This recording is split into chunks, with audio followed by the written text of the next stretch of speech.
दोस्तों, Hindu succession act में किसी महिला के प्रॉपर्टी राइट पर बहुत सारे सवाल और बहुत सारे ओपिनियन हैं। कुछ लोगों को उत्तराधिकार के नियम उचित लगे तो कुछ को अनुचित। कुछ महिलाओं को यह असंतोष है कि उनके पति और ससुर की प्रॉपर्टी में जो अधिकार है वो उनको क्यों नहीं दिया गया। पर जो भी हो, देखो, हम कानून बनाने वाले तो हैं नहीं भैया।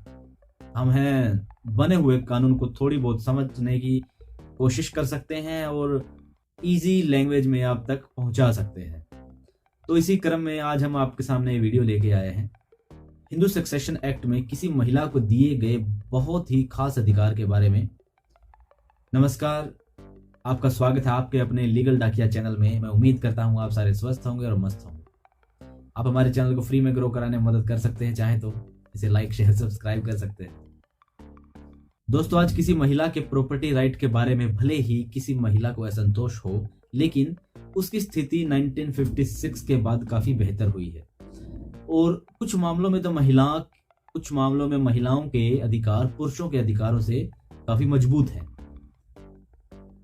हिंदू उत्तराधिकारी अधिनियम में एक प्रोविजन दिया गया है सेक्शन 14 में कि किसी महिला के कब्जे की कोई भी प्रॉपर्टी, चाहे वह उसे गिफ्ट में मिली हो या फिर विल से मिली हो, चाहे उसने खरीदा हो या उसके उत्तराधिकारी से उसको प्राप्त हुई हो, उसको मिली हो, चाहे वो प्रॉपर्टी मूवेबल हो या फिर वो प्रॉपर्टी इमूवेबल हो, ये प्रॉपर्टी उस महिला की एब्सोल्यूट प्रॉपर्टी होगी। अब आप सोच रहे होंगे कि कोई प्रॉपर्टी किसी को मिलती है तो उसके अधिकार पूरे यानी पूर्ण ही होते हैं, लेकिन नहीं। 1956 से पहले ऐसा नहीं था। पहले किसी महिला को मिली प्रॉपर्टी पर वह अपने जीवन काल तक एंजॉय तो कर सकती थी, रह सकती थी, लेकिन उसको प्रॉपर्टी ट्रांसफर करने का अधिकार नहीं था, उसको अधिकार नहीं होते थे। दोस्तों, इस अधिकार की कुछ लिमिटेशन भी है जो वीडियो के लास्ट पार्ट में बताए गए हैं। आपको वीडियो एंड तक जरूर देखना और आपको जानकारी अच्छी लगेगी। आप हमारे चैनल को फ्री में ग्रो कर सकते हैं, लाइक करके, शेयर करके, सब्सक्राइब करके। थोड़ा हौसला बढ़ेगा यार। सेक्शन 14 में मिले ये अधिकार खास कैसे हैं, अब वो समझते हैं। इसे समझने के लिए हमें पुरुष और महिला के प्रॉपर्टी राइट की तुलना करनी होगी। हालांकि सेल्फ एक्वायर्ड प्रॉपर्टी के बारे में तो पुरुष सदस्य को ही एब्सोल्यूट पावर होती है, लेकिन कोई भी पुरुष अपने परिवार की एडसिस्टर प्रॉपर्टी में अपना हिस्सा करता है तो उस हिस्से पर उस पुरुष सदस्य का राइट एब्सोल्यूट नहीं होता, क्योंकि अगर उस पुरुष सदस्य को आगे कोई संतान, चाहे वो लड़का है कि लड़की है, उस संतान को भी जन्म से ही उसकी प्रॉपर्टी में हक मिल जाता है। इसलिए किसी भी पुरुष सदस्य को एंसेस्टर प्रॉपर्टी में अगर कोई हिस्सा मिलता है तो उस पुरुष सदस्य की राइट एब्सोल्यूट नहीं होते। राइट एब्सोल्यूट नहीं होने का मतलब क्या है? राइट एब्सोल्यूट होने का मतलब है कि वह उसे केवल परिस्थिति को छोड़कर अकेले बेच नहीं सकता या ट्रांसफर नहीं कर सकता, या यूं कहें कि अपनी मर्जी से अपने हिस्से की किसी और को वसीयत नहीं कर सकता जो अपने हिस्से की प्रॉपर्टी है, क्योंकि एंसेस्टर प्रॉपर्टी में मिले हिस्से का वह अकेला अधिकारी नहीं होता, बल्कि उसके बच्चे भी प्रॉपर्टी में से उसके अधिकारी होते हैं। दूसरी तरफ अगर वही हिस्सा किसी महिला यानी परिवार की बेटी को मिलता है या किसी पत्नी को अपने पति की मृत्यु के बाद मिलता है तो महिला को मिले हिस्से पर उसका पूरा अधिकार होता है। वह अपने जीवन काल में खुद को मिले हिस्से को किसी भी तरीके से, यानी कि गिफ्ट से, सेल डीड से ट्रांसफर कर सकती है, और अगर वो महिला चाहे तो खुद को मिले हिस्से की वसीयत भी किसी के फेवर में करवा सकती है। हाँ, अगर किसी महिला की डेथ हो जाती है तो उसे अपनी प्रॉपर्टी बाबत कोई विल नहीं कर रखी उसने, तो उसकी प्रॉपर्टी हिंदू सक्सेशन एक्ट के सेक्शन 15 के अनुसार उसके उत्तराधिकारी को मिल जाएगी, ऑटोमेटिक मिल जाएगी। लेकिन अपने लाइफ टाइम में वह अपनी प्रॉपर्टी के बारे में कोई भी डिसीजन लेने के लिए पूरी तरह स्वतंत्र है और सक्षम है।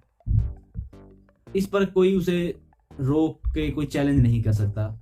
काफी लोग पूछते हैं कि उनकी मम्मी को उनकी पीहर से कोई प्रॉपर्टी मिली है और वो उसको किसी एक लड़के को एक लड़की के फेवर में वसीयत कराना चाहती है, तो हमें अपने अधिकार कैसे मिलेंगे? तो दोस्तों, अगर किसी महिला को उत्तराधिकारी ने कोई भी प्रॉपर्टी मिलती है तो वह अपने उसके बारे में कोई भी निर्णय लेने के लिए सक्षम है, आजाद है, स्वतंत्र है, क्योंकि उस महिला के उत्तराधिकारी को उस प्रॉपर्टी में हिस्सा लेने का अधिकार केवल तभी मिलता है जब उस महिला की डेथ हो जाती है, तो डेथ से पहले उस महिला ने कोई वसीयत ना की हो। पिता की प्रॉपर्टी में अधिकार अलग अलग टाइप का होता है और माता की प्रॉपर्टी में अधिकार का नेचर थोड़ा अलग होता है। काफी बार ऐसी परिस्थितियां आती हैं कि पति ने अपनी कमाई से प्रॉपर्टी खरीदी लेकिन रजिस्ट्री करवा दी अपनी पत्नी के नाम, तो इसका मतलब ये नहीं माना जाएगा कि प्रॉपर्टी उस पत्नी की एब्सोल्यूट प्रॉपर्टी हो गई है, क्योंकि ऐसी प्रॉपर्टी का रियल ओनर पति को ही माना जाएगा, उसने अपने पैसों से उसको खरीदा है। दोस्तों, ऐसा नहीं है कि सेक्शन 40 में जो प्रोविजन है उसका कोई एक्सेप्शन नहीं है। इसका अपवाद भी इसी सेक्शन में है, सेक्शन 14 के सब क्लोज 2 में दिया गया है, जिसमें यह बताया गया है कि किसी महिला को दान या विल के द्वारा या अन्य किसी एग्रीमेंट के द्वारा या कोर्ट की किसी डिक्री के द्वारा अगर कोई प्रॉपर्टी मिलती है, कोई प्रॉपर्टी उसको प्राप्त होती है, तो उसमें अधिकारों के बाबत कोई शर्त या कोई लिमिटेशन लगा दी जाती है तो पूरी तरह से वो मान्य होगी। मान लीजिए कोई व्यक्ति मरने से पहले वसीयत करता है जिसमें वो अपनी प्रॉपर्टी के बारे में लिख देता है कि मेरे बाद मेरी पत्नी को उस प्रॉपर्टी में रहने का अधिकार है, लेकिन वो प्रॉपर्टी ट्रांसफर नहीं कर पाएगी और मेरी पत्नी की डेथ के बाद वो प्रॉपर्टी मेरे बेटे को मिल जाएगी, तो यह शर्त पूरी तरह से मान्य होगी। और सेक्शन 14 के प्रोविजन की लाइट में नहीं कहा जा सकता कि उस व्यक्ति की डेथ के बाद उसकी पत्नी को प्रॉपर्टी पर एब्सोल्यूट राइट मिल जाएगा, ऐसा नहीं।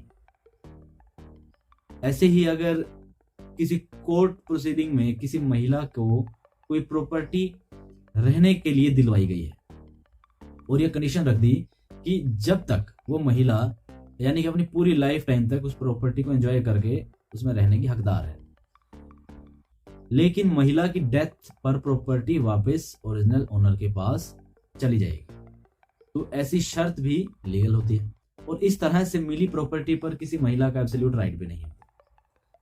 तो उम्मीद करता हूं आपको कुछ ना कुछ नया जानने को मिला होगा।